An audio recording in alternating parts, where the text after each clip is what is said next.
So some of you have asked for more regular commentaries, the stuff I used to do. What am I thinking? Anything insightful in my head? Lately, I've been thinking about Steve Ballmer and his comparison to Steve Jobs. When Steve Jobs died, and therefore resigned, he was held as a hero. And now Steve Ballmer's resigning, and they're holding him as if he's some kind of failure. And I think the truth for both is somewhere in the middle. So, here we go.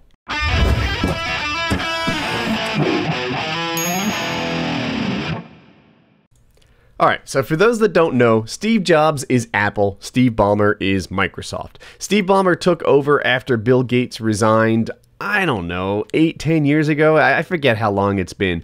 But Bill Gates ran Microsoft at a time that it was booming, right? It was just outstanding. It was going. The PC revolution was happening. Windows 95 was unbelievable. That launch was incredible. I remember being compatible with Windows 95 was this big thing. I drove by furniture stores and they said our computer desks are compatible with Windows 95. They weren't integrated computer desks or anything. They were just furniture. And they said our furniture works with Windows 95. It was kind of a joke, but it was a national meme before memes existed. Windows 95 was pre-popular internet.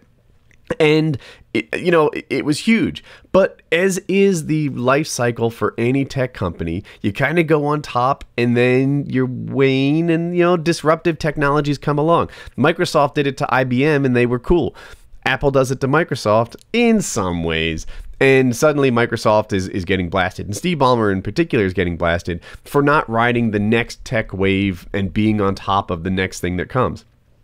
But it's really rare that anyone is on top of the next thing that comes. Take Kodak, right? Kodak was a neat example. In one of the articles I read, they mentioned them.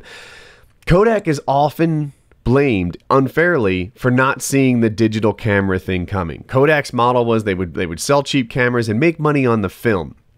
And time again, people would come out and they'd say, look, Kodak didn't see that digital was going to come and they're stuck to their old film business, etc. But it's bullshit. It's not true. The truth is Kodak did see film or digital pictures coming and they've invested billions into it. The thing is they just got it wrong. They didn't guess right. What they did is they said, people are going to want to share these digital pictures instead of doing prints. So we're going to get out in front of this trend and we're going to come up with a website and a file sharing, and they built this ecosystem that was like the iTunes of its time, so that when you took your pictures, you could upload it to the Kodak website and share it with your family and friends, and they thought that was going to be the key, that digital picture ecosystem and sharing that that you would want. Instead, people just bought little point and shoots and left them on their computer, and no one ever saw them. No one ever looked at them.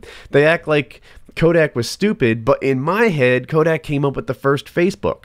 They were just ahead of their time. No one wanted Facebook at the time, and perhaps it was just marketed the wrong way, and it didn't have taste, which is another topic I could talk about.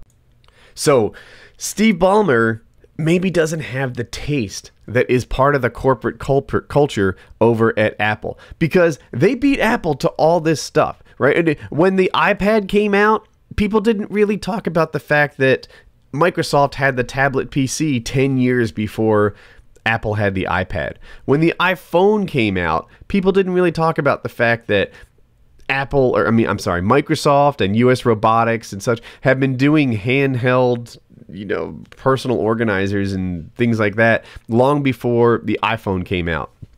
They act as if every time Apple does something, they're the first person to ever do it. And the truth is, when Apple does something, they're often the first person to ever perfect it. And oh, by the way, the first iPhone was kind of garbage. I played with it. I don't know if you guys did, but that was before you could download apps for the iPhone. You know when you get an iPhone and it's brand new and it only has like a calendar and a web browser? That was the first iPhone. Once they opened up to apps, that was the real game changer. And then all of a sudden, all this cool stuff happened. I've talked about that in other commentaries.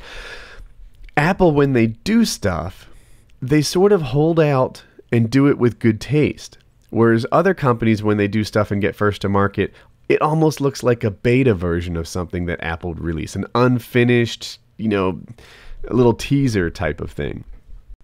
That to me is one of the core differences. Apple imposes their taste and determines that details are important. Whereas sometimes other companies, they're not doing that. They're just saying like, all right, let's be first, let's go.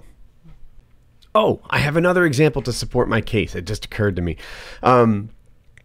Windows 8, right? Everybody hates it, right? Oh my God, this Metro interface, this thing sucks.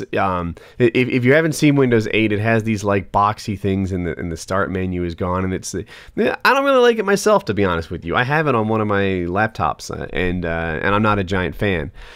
But the thing is, if you want to knock a guy for lack of vision, then you're just off target. They took Windows, which is responsible for nearly half of Microsoft's income, and the other half pretty much comes from Office. Those are the two titans. They took Windows and they rolled the dice so big time that they changed the interface to make it more touchscreen compatible. That's the core thing behind Windows 8. They wanted the thing to work on iPads, Microsoft Surface. They wanted the thing to work on Xbox. They want to have a device that works post-mouse. And they're so serious about it, they changed the operating system that runs on desktop PCs to live in a world that's post-mouse. The problem is, it just seems to lack taste. There's something usability wrong about it.